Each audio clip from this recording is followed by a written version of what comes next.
Bueno, pues miércoles 24 de julio y efectivamente en el corazón del verano, en lo más duro además del estío. Llega puntual a la cita con la ciencia y la tecnología, con pico y pala, Miguel Ángel Pérez Lucas. Miguel Ángel, ¿qué tal? Buenas noches. Buenas noches desde Cuenca, Pachi. Abrimos esa ventana, habrá que investigarlo. Hoy desde Cuenca, iba a decir, estarás algo más fresquito, no sé cuánto más de fresquito, pero a lo mejor sí 5 grados o 6 sí te quitas, ¿no? De respecto de Toledo, ¿o qué? Sí. Además ya sabes que en Toledo luego con la piedra te devuelve el calor por la noche. Claro. Con lo cual... Bueno, pues cuéntanos, venga, ¿con quién vamos a darle al pico a la charleta esta noche de tan veraniega? Enseguida te lo presento, Pachi. Por cierto, es que lo del pico y la pala viene que ni pintado. Si excavamos en esta región no hay petróleo, pero de restos paleontológicos andamos muy, pero que muy bien. Y de ganas de promover y divulgar la ciencia, cada vez también estamos mejor. Y no hay más que ver cómo Castilla-La Mancha, más concretamente Cuenca, cuenta con 2 museos que son los más visitados de la región. Ya pueden imaginar que nos referimos al Museo de la Ciencia y al Paleontológico. Ambas instalaciones atraen a miles de personas, suman un motivo más para visitar una ciudad que ya tenía luz propia y que desde que ambos museos existen aún brilla más. Hoy tenemos la suerte de contar con su director, quien ha tenido la amabilidad de regalarnos su tiempo. Él es periodista de raza y versátil, redactor, coordinador, presentador, director, innovador, impulsor, gestor, yo qué sé. Pocas cosas en el ámbito del periodismo se ha dejado sin tocar. Desde el pasado mes de octubre es responsable del Museo de las Ciencias de Castilla-La Mancha y del Museo de Paleontología de Castilla-La Mancha, que promueve la Fundación Impulsa. Te presento, Pachi, y presento a los oyentes a Javier Semprún. Buenas noches, don Javier. Muy buenas noches. Bueno, la suerte la tengo yo de estar aquí con vosotros y de tener esta ventana de oportunidad. Uh-huh. Bueno, Javier, bienvenido, buenas noches. Oye, desde octubre de 2023, no hace ni un año, hace 8 o 9 meses, estás al frente de 2 museos emblemáticos en Castilla-La Mancha, el de la ciencia y el de paleontología. ¿Qué balance haces de esos casi 10 meses al frente de ambos museos? Pues bueno, aunque el balance suele hacerse de año en año, lo que yo sí te puedo decir es que he encontrado un equipo humano en ambos museos espectacular, que nos hemos puesto a trabajar en resolver algunos problemas casi endémicos, por ejemplo, el tema de la calefacción y la climatización en el Museo de las Ciencias, que es un edificio del siglo XVI, XVII, adaptado para museos, readaptado, y que el tema de la climatización ya empezó complicado hasta que terminó de romperse, y eso nos ha roto a la vez algunos planes, sobre todo en este 25 aniversario, porque cumplimos este año 25 años desde enero, y estamos recuperando espacios, celebrando este 25 aniversario en el de las ciencias, canalizando todas las nuevas que nos están llegando desde el mundo de la paleontología, que como siempre son muchas y bastante agradables, algunas de ellas impresionantes, y puestos a posicionar los museos, que es lo que más nos surge y lo que explica que caiga en mí la responsabilidad de los museos, porque científicos tienen plantillas sobradamente preparados, como decía el anuncio, ¿no? Sobradamente preparados, para posicionarlos un poco más en el ámbito del turismo y la actividad familiar, porque Cuenca es una ciudad patrimonio de la humanidad, pero al fin y al cabo son calles, son monumentos, son patrimonio, y el turismo familiar un poco necesita pues también que un retorno para que tú puedas ir con tus hijos, la gente joven pueda encontrar también un sitio de esparcimiento y disfrute. Por lo que vas contando, Javier, gestionar 2 museos, bueno, más trabajo, más lío, pero también más divertido, ¿no? Es muy divertido. Además, hombre, todavía no te he agradecido esa presentación que has hecho tan salvaje, pero sí es cierto que si tienes curiosidad, tienes ganas de trabajar, tienes experiencia sobre todo en trabajar con la gente y encuentras gente que entiende de lo suyo y quiere compartirlo, todo es muy fácil y muy divertido. Uh-huh. Javier, supongo que ya te habrá dado tiempo en estos meses a repasar algunos datos, algunas cifras para que se oriente el oyente también de cuánta gente visita los museos y si hay un perfil establecido del visitante medio. Nosotros tenemos dos tipos de perfiles, ¿no? El de entre semana, que son mayoritariamente grupos de estudiantes, grupos de escolares, porque la labor docente de los museos es la sal de la tierra, en este caso, para ambos museos. Y luego está el turista de fin de semana o de puente, ¿no? Entonces, estamos hablando de cifras de entre 70 y 90.000 visitantes al año. Pero, por ejemplo, en el Museo de las Ciencias hemos cerrado junio ya con 43.000 visitantes. Quiero decir que, a pesar de que no podemos hacer grandes cosas por estas cuestiones de infraestructura, de arreglo de calefacción, sí es cierto que el 25 aniversario nos está dando un buen retorno. Bueno, con la perspectiva de esos 25 años que dices que cumplirá el Museo de la Ciencia, ¿qué reflexiones haces sobre de qué manera ha impactado en la ciudad de Cuenca? ¿Cómo era Cuenca antes de esos museos y cómo es ahora?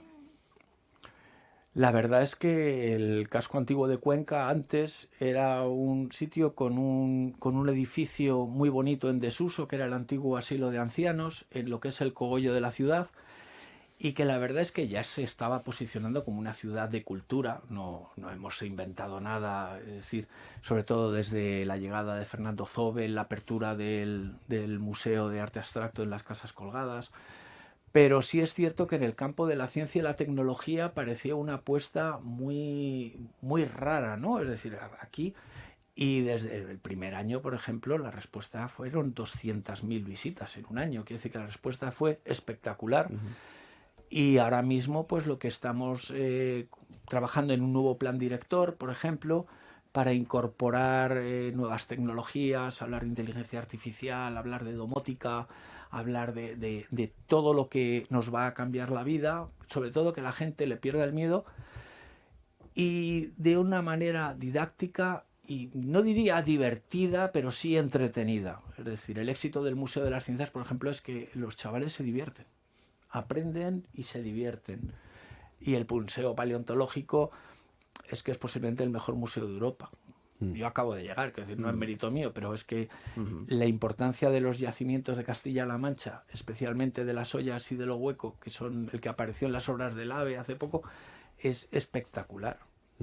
Bueno, por todo esto que nos cuentas, yo creo que podemos llegar a la conclusión o una primera conclusión. Esto ya lo sabíamos, desde la educación o desde la sanidad, bueno, también desde la ciencia, cualquier dinero que se invierta no es gasto, es evidentemente inversión. Pero como estamos, Javier, tres periodistas, bueno, pues tengo una curiosidad. ¿En qué medida te ayuda tu condición de periodista y tu experiencia en la comunicación para esta tarea de sacar adelante y de empujar museos? En principio, mi experiencia lo que me ayuda sobre todo es en la coordinación de equipos, porque yo he llegado a coordinar hasta 10 redacciones entre prensa y televisión a nivel de Castilla-La Mancha, y eso es lo primero de lo que me hablaron cuando me ofrecieron la posibilidad de optar a la plaza que salía de dirección. Y segundo, pues que te permite pues hablar con un físico, con un paleontólogo, con un matemático, con un técnico en turismo, con un visitante de la calle, te permite, creo que eso es lo que nos da la experiencia a los periodistas, si somos un poco sensatos, escuchar a la gente, aprender a preguntar, bucear en lo que te quieren decir realmente y en intentar hacer posible lo que sea bueno para todos. Y otra cosa con natural a ser periodista es ser un contador de historias, ¿no? Y tú has sido un contador de historias y lo sigues siendo. Y cuando vemos un fósil nos encontramos con un tesoro de información científica. Oye, ¿qué historia nos puede llegar a contar un fósil, verdad? Es impresionante. Mira, el otro día bajaron a Granada un fósil de espinolestes, que es un pequeño ratoncillo del Cretácico, que lo primero que demuestra es que con los dinosaurios ya convivían pequeños mamíferos, pequeños roedores, y es tal el estado de preservación de ese fósil, por ejemplo, que al meterlo en la máquina para hacerle la reconstrucción 3D y mirarlo bien, se le veían los alveolos pulmonares. Es decir, claro, cuando tú tienes un fósil con ese grado de información, que los paleontólogos están locos, ¿no? Ya llega un momento que puedes contar ya historias de relación, ¿no? Sabemos ya cómo era su cadena trófica, cómo eran sus relaciones entre ellos, cómo era el clima, cuál era la vegetación, y cada fósil que se abre y se investiga nos da datos nuevos, de manera que, por ejemplo, en el yacimiento de las Ollas podemos hablar de que no es ya un lugar donde aparecen fósiles, es un ecosistema fósil, totalmente un ecosistema fósil. Y es lo que le hace extraordinario. Pero bueno, en Castilla-La Mancha tenemos más de 50 yacimientos y muchos de ellos también de muchísima importancia. En Pollos, en Guadalajara, por ejemplo, están apareciendo huevos de dinosaurio que ya están expuestos en Madrid algunos en el marco de una exposición, de la exposición más importante de paleontología que se organizó en España últimamente, y ya están allí los huevos de Guadalajara expuestos. Estamos mirando, a ver, bueno, nosotros, están mirando los científicos de la UNED que lo llevan, buscando a ver si hubiera hasta restos de embriones, porque ahora resulta que con la tecnología que hay es magnífico, porque puedes mirar en el interior de la roca, que el fósil no deja de ser roca, puedes mirar en el interior sin tener que romperlo, sin tener que tratarlo con ácidos, y cada vez el aporte de información es magnífico. Entonces, luego nosotros lo trasladamos también en el gabinete didáctico, por ejemplo, en historias, contamos historias, enseñamos a los niños a ser paleontólogos, a jugar, pero también en las ciencias les invitamos a jugar a que son ingenieros espaciales, a que son químicos que investigan. La verdad es que es muy bonito.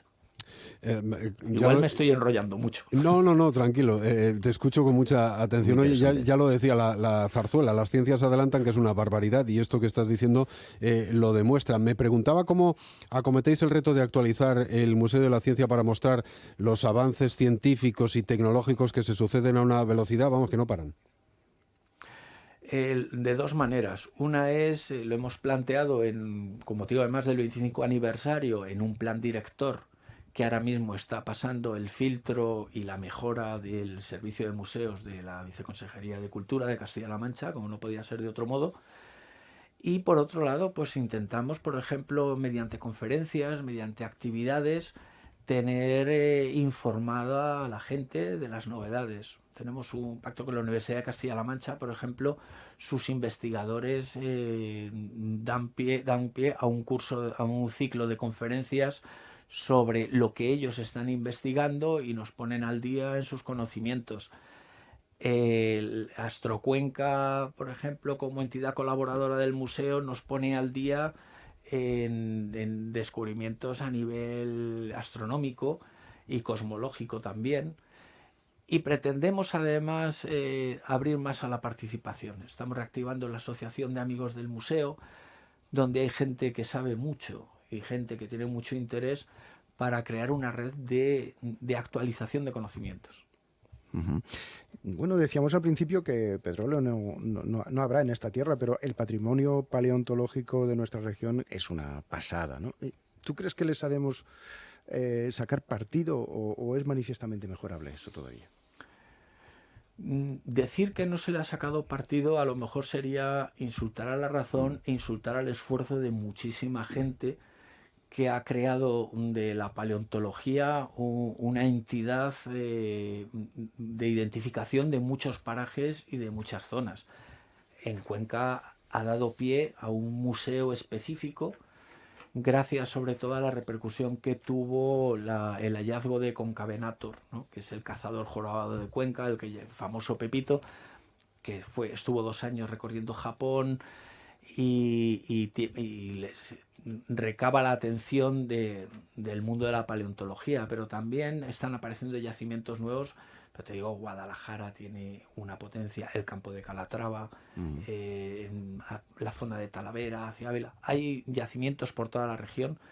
Mira, en Riópar, por ejemplo, una caverna se está rescatando poco a poco, porque hay que bajar espeleólogos, que además de espeleólogos sepan de paleontología, un félido de las cavernas, no sé si es un león, un tigre de cavernas, pero que también está aportando muchísima información sobre ese periodo. Ujú.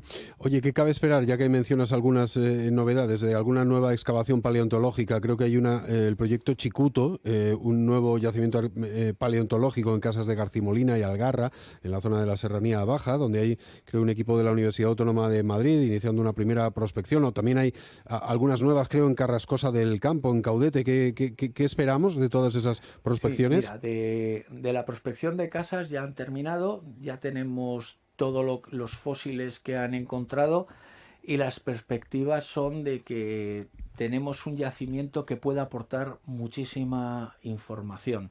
El equipo de la Autónoma, desde luego, está encantado de lo que ha encontrado y de volver y de regresar.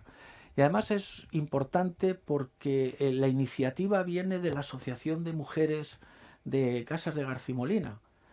Quiere decir que si somos capaces de apoyar y concitar la iniciativa privada o la iniciativa, digamos, más allá de las universidades, nos pueden ayudar, porque hay muchísimo que investigar, hay muchísimo que descubrir todavía, y Castilla-La Mancha no solo es un paraíso natural, un paraíso de ecosistemas maravillosos, sino que paleontológicamente es una potencia que va a dar mucho que hablar en los próximos años.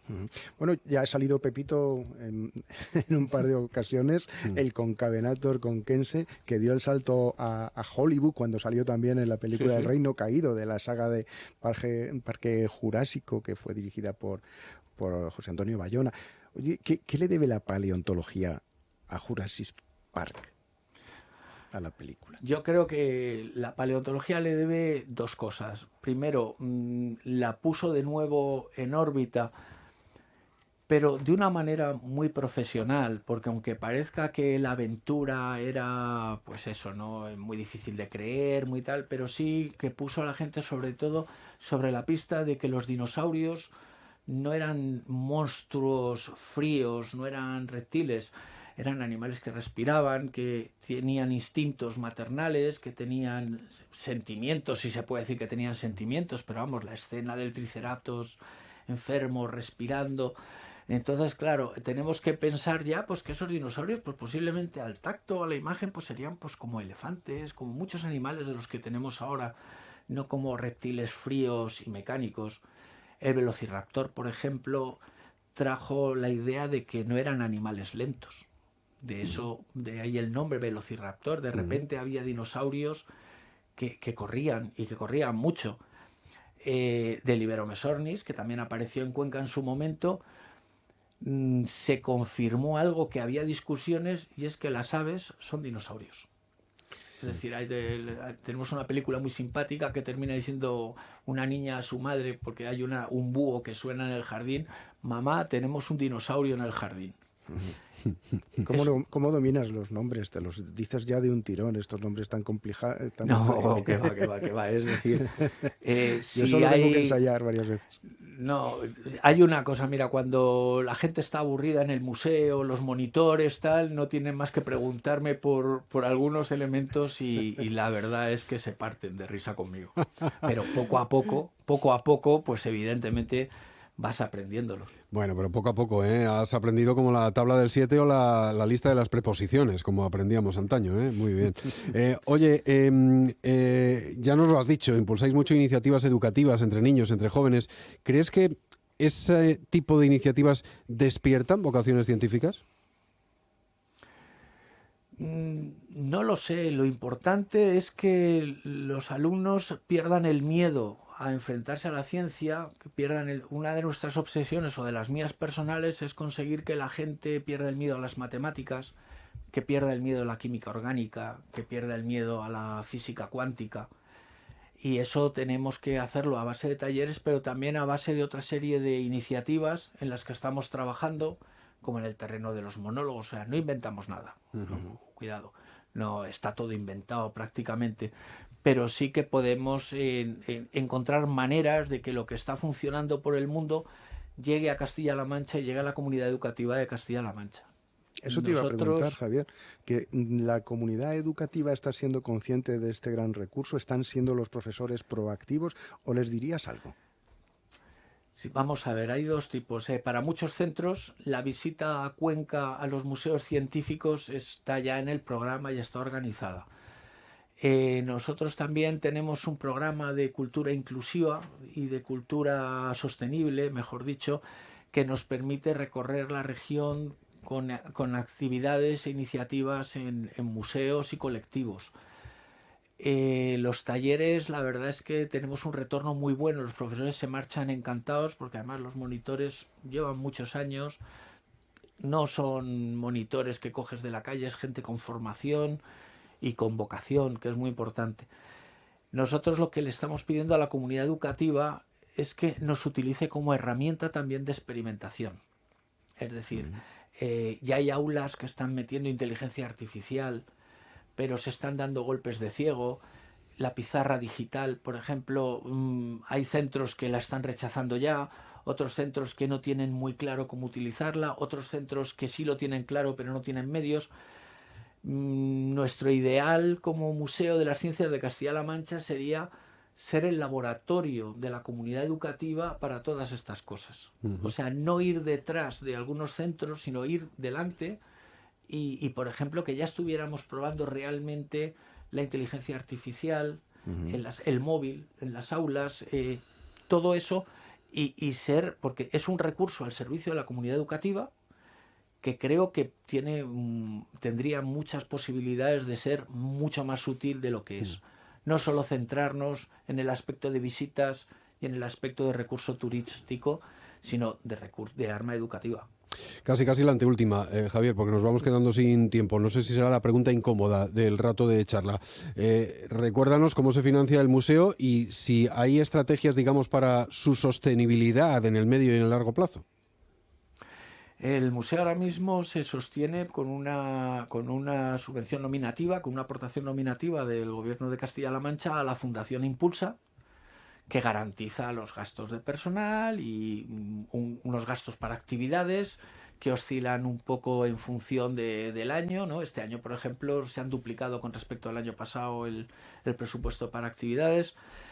Y también somos los únicos museos dependientes del Gobierno de Castilla-La Mancha que cobran entrada.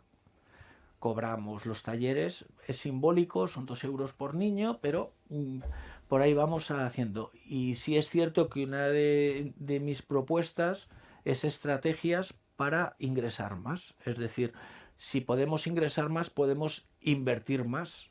Ahora mismo necesitamos algunas inversiones serias, por ejemplo, para renovar el planetario, que se ha quedado en tecnología, era muy moderno al principio, pero la tecnología se va quedando un poco antigua, el planetario móvil. Tenemos un planetario que recorre la región, pero queremos mejorar la calidad de las imágenes y de la información que se da. Entonces, y también, por ejemplo, a través de cultura sostenible, estamos haciendo acopio de subvenciones y ayudas de otras fundaciones, de otras entidades. La Asociación de Amigos del Museo también puede jugar un papel importante para complementar la actividad científica del museo. Es decir, el museo como tal tiene garantizado con los presupuestos de Castilla-La Mancha su funcionamiento. Sí. Pero su mejor funcionamiento o la puesta en marcha de proyectos extraordinarios depende también de nuestra capacidad para atraer más gente y atraer colaboraciones. Bueno, Javier, adelántanos en Radio Castilla-La Mancha. En agosto se abre la exposición de los 25 años que cabe esperar ahí. Sí, es una exposición que es retrospectiva, en la que hemos recuperado, claro, en estos 25 años ha habido mucha materia que se ha quedado en los armarios, productos o elementos, por ejemplo el cerebro, cómo funcionaba el cerebro, que en su momento era una cosa muy moderna, y ahora ves el ordenador con el que funciona y dices, bueno, pero si esto parece que va a pedales todavía. Entonces la visita se plantea como una revisión del proyecto, del edificio, de cómo creció el edificio, y luego ya haces un recorrido por la función del museo como centro de actividad, luego como centro de recepción y depósito de elementos, ¿no? Máquinas electromecánicas, tal, que la gente deposita, para entrar ya en un recorrido más científico, donde nos paramos en el cerebro humano, en la biodiversidad, la paleontología, la geología, que es la salsa del museo y del discurso actual, pero también reflexionando cómo ha evolucionado en estos 25 años. Pero es un poco darnos autobombo antes de traer la gran exposición estas Navidades, que es con la que clausuramos, que eso sí es noticia, que es Science Wars. Vamos a tener un pedazo de exposición que reproduce el mundo de Star Wars, pero en Lego, pero además muy, muy bien montado, en el que tenemos esperanzas de que sea el broche de oro al 25 aniversario. Nos quedamos sin tiempo. Javier, Miguel Ángel, te vamos a despedir como corresponde con esta música, claro.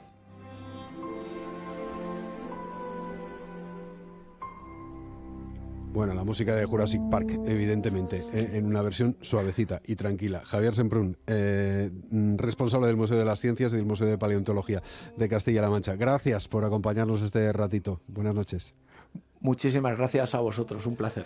Nos quedamos hoy sin el recurso científico, Miguel Ángel, porque nos quedamos sin tiempo. Pero tiempo tendremos la temporada que viene de seguir hablando en Habrá que Investigarlo, ¿de acuerdo? Feliz verano, Pachi, gracias. Feliz verano, un abrazo.